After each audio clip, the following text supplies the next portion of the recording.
There's a particular kind of person who moves through the world differently. They listen more than they speak. They watch how light falls across a room and find themselves contemplating time itself, how everything flows and changes. When you talk to them, there's a pause before they respond. Not uncertainty, but precision. Their minds are weighing multiple possibilities at once, searching for the truest version of what they mean to say. These are the deep thinkers, people who spend more time inside their own minds than in surface conversations. They can take a single moment and unfold it into an entire universe of thought. But being a deep thinker isn't just about intelligence. It's about sensitivity, seeing layers most people walk right past. It's both a gift and a burden. Most people think too much thinking leads to confusion. But for deep thinkers, thinking is breathing. It's how they process existence. They don't just see a tree. They see how it's rooted in soil, how it bends toward light, how its life mirrors their own in unseen ways. Everything becomes a metaphor. A conversation becomes a study of emotion. Silence becomes a question. A glance becomes an entire story. Psychologically, deep thinkers have what researchers call high-trait introspection, a tendency to analyze not only what happens around them, but also what happens inside them. They're constantly scanning for meaning. The question, why, isn't philosophical. It's essential, like oxygen. This relates to activity in a brain region called the default mode network, which activates during reflection, creativity, and imagination. The mind of a deep thinker is a constant storm of connections, weaving, comparing, reflecting. But this ability can be isolating. While others react spontaneously, deep thinkers observe. They pause, notice details, think before speaking, and sometimes by the time they're ready, the conversation has moved on, so they stay silent. And people mistake that silence for disinterest, when really it's depth. Deep thinkers don't just want to talk, they want to understand. They crave meaningful conversations that dive below small talk into fears, dreams, the architecture of the human heart. Surface-level chatter feels exhausting because while most people swim in the shallows, deep thinkers are diving for pearls on the ocean floor. But depth comes with a price, overthinking. They replay events, dissect every sentence, wonder what someone meant. Their mind becomes a loop of what-ifs. Not from insecurity, but because they see nuance everywhere. Every choice has multiple meanings. Every emotion has hidden roots. There's a psychological concept called metacognition, thinking about your own thinking. Most people do this occasionally. Deep thinkers live inside it. They're always watching their own thoughts, questioning them, rearranging them. This creates incredible self-awareness, but also makes them prone to self-doubt. When you're aware of everything about yourself, you see all your flaws in high definition. A deep thinker doesn't just ask, what do I want? They ask, why do I want it? Where does this desire come from? What would happen if I got it, or didn't? They analyze love, ambition, fear, memory until they can almost hold these invisible things in their hands. But in doing so, they sometimes lose the simple joy of just being. You'll often find deep thinkers walking alone, not because they're lonely, but because solitude is their native language. They need space to process, to untangle thoughts most people don't know exist. They can sit in a cafe appearing calm while inside their head they're replaying something from years ago, examining what it revealed about who they were then. This isn't self-punishment, it's analysis. Deep thinkers are trying to map themselves, to understand where each feeling lives. And this can make them appear detached when really they're trying to see reality from every possible angle. Deep thinkers often engage in what psychologists call existential thinking, questioning not just their lives, but life itself. Time, purpose, morality, consciousness. Questions without easy answers. This separates deep thinking from ordinary overthinking. Overthinking is anxiety about the future. Deep thinking is questioning reality itself. It's the difference between fear and philosophical awareness. But here's the paradox. The same mind that sees genuine patterns can also create illusions. When you're skilled at connecting ideas, you can connect anything to anything. Sometimes that becomes a trap. They might read too much into silence, assume meaning where there is none. It's like having a microscope too powerful. You see details not meant to be examined so closely. Yet this depth makes deep thinkers remarkably creative. Einstein, Da Vinci, Jung, all deep thinkers who saw invisible threads connecting ideas others thought were separate.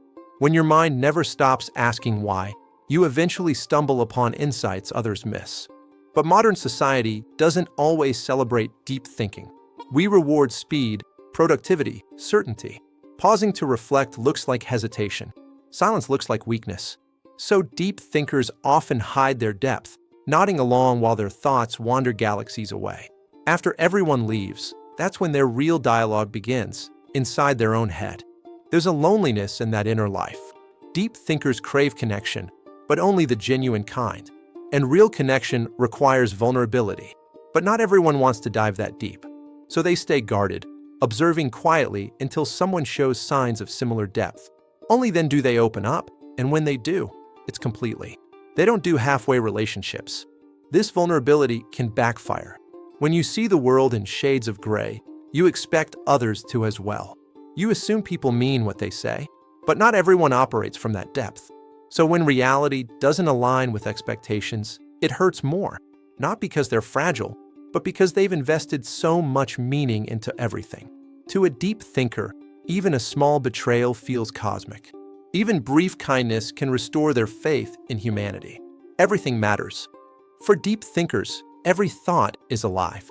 Every emotion echoes. They feel the weight of things others overlook. How a stranger avoids eye contact, how laughter fades, how people promise forever while thinking of tomorrow. They don't just see what is, they see what could have been. There's a concept called depth of processing, encoding experiences with rich meaning and emotional associations.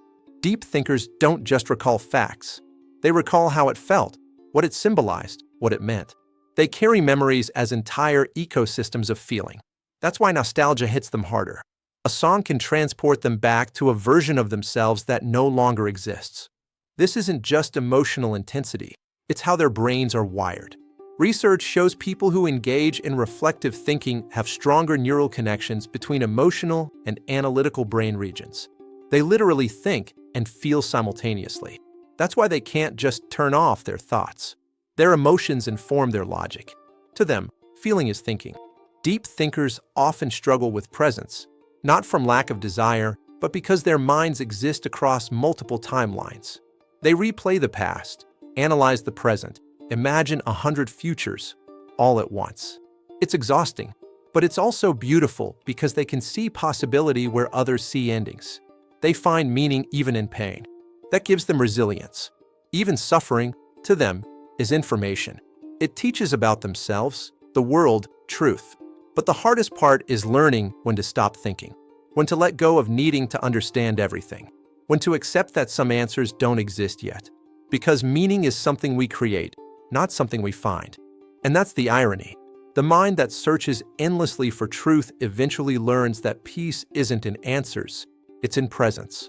It's sitting beneath a sky that doesn't explain itself but still feels infinite. It's living with questions and still feeling complete. That's the evolution of deep thinking, not knowing more, but needing less.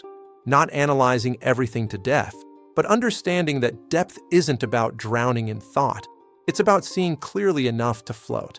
You recognize deep thinkers not by what they say, but by the spaces between their words. That pause isn't hesitation, it's precision. Words matter to them.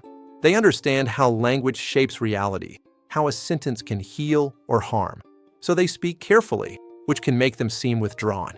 But they're listening to everything: tone, subtext, the silence between sentences.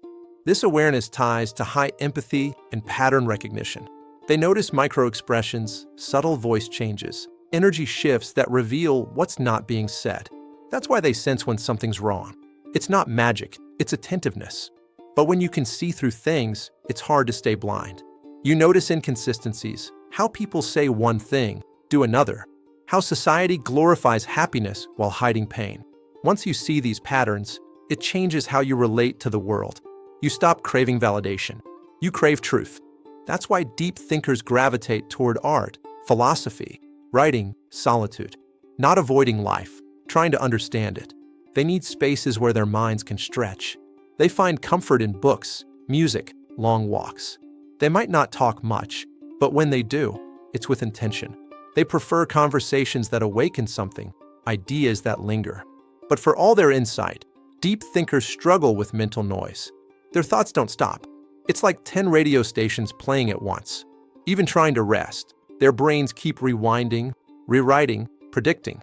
While most people distract themselves, deep thinkers find that silence amplifies everything inside. This often leads to rumination, repetitive focus on problems or mistakes. For deep thinkers, it's not negativity, it's seeking resolution. Their minds want closure, want to understand. But not every question has an answer. Learning that is one of their hardest lessons. The philosopher said, "I think, therefore I am." For deep thinkers, it's almost a curse. Thinking confirms their existence, but can consume it. They can analyze love until it feels mechanical, study fear until it becomes predictable. They can know so much about emotion that they forget to feel it. The most difficult thing is to simply experience life without dissecting it. But when they learn that balance, when thought serves feeling instead of replacing it, they become extraordinary. They bridge logic and empathy, intellect and intuition. They can understand pain while holding compassion for it. They see humanity's flaws and still choose love. That's not just intelligence, that's wisdom. Deep thinkers don't see people as good or bad. They see them as stories shaped by unseen battles. They understand everyone carries invisible marks. So they forgive easily, but forget rarely. They may let people go, but they carry the lessons quietly, turning them over like smooth stones. If deep thinkers see melancholy, it's not sadness, it's awareness. Understanding that beauty and loss are intertwined, that everything we love eventually changes. That joy and grief are two notes in the same song. Feeling both simultaneously is part of being fully alive. Psychologists call this emotional complexity, experiencing mixed emotions without being overwhelmed. Deep thinkers don't label emotions as good or bad. They see them as information. Fear shows what matters. Sadness reveals what they value. Joy reminds them what to protect. But here's what many don't realize. They're not always serious. Some of the funniest people are deep thinkers. When you understand life's absurdity, humor becomes wisdom. They laugh not despite their awareness, but because of it. They know sometimes the only sane response to chaos is to smile at its madness. Still, deep thinkers often feel misunderstood. They can seem distant when really they're processing 10 layers of what you said. They're not ignoring you. They're trying to understand not just your words, but your intention, tone, emotion. They don't talk to win. They talk to connect. When that doesn't happen, they retreat, not from pride, but protection. Deep thinkers feel deeply. They might appear calm, but inside emotions swirl like storms beneath still water. They sense tension in rooms, notice when smiles don't reach eyes, feel the weight of things unsaid. That sensitivity makes life overwhelming. They absorb too much emotional energy. That's why they need solitude, not to avoid people, but to detox from the world's emotions. Alone, they reset. They journal, reflect, stare out windows. In that quiet, they find themselves again. It's not loneliness, it's restoration. Solitude is where clarity lives. The healthiest deep thinkers learn to anchor themselves in reality through mindfulness, creativity, or service, something connecting their inner world to the outer one. Without expression, thought becomes heavy. They translate reflections into something tangible: art, writing, conversations that heal. They realize thinking's purpose isn't to escape life, but to enrich it. One beautiful quality: deep thinkers rarely accept things at face value. They question systems, traditions, assumptions people follow blindly.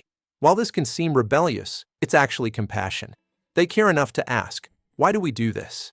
Does it still serve us? Is there a better way? Their curiosity is an act of love for truth. Yet this curiosity makes life complicated. When you see multiple perspectives, taking sides becomes difficult. You understand everyone, see the logic in competing viewpoints. Suddenly the world feels too intricate for simple answers. That's the burden of empathy. It makes judgment nearly impossible. That's what makes them rare. In an age of instant opinions, deep thinkers hesitate, not because they don't care, but because they care too much to speak without thought. They know words have weight, complexity matters, and sometimes silence says more than sound ever could. If you love a deep thinker, notice they value understanding over agreement. They don't need you to think like them, just think with them. To question, wonder, explore together. Their love language is curiosity. Their affection shows in attention. remembering small details, asking how you really are, seeing beyond your words. But they need patience. They move slowly with trust. They don't open easily. They test people's intentions like they test their own thoughts. When they finally let you in, it's because they've decided you're safe. They don't fall often, but when they do, they fall entirely. Their love is never casual, it's conscious. Deep thinkers remind us that life isn't meant to be skimmed, that silence can be sacred, that not every moment needs noise or certainty. They remind us mystery has its own beauty, that asking questions isn't weakness, it's wonder. Understanding deep thinkers reveals something universal.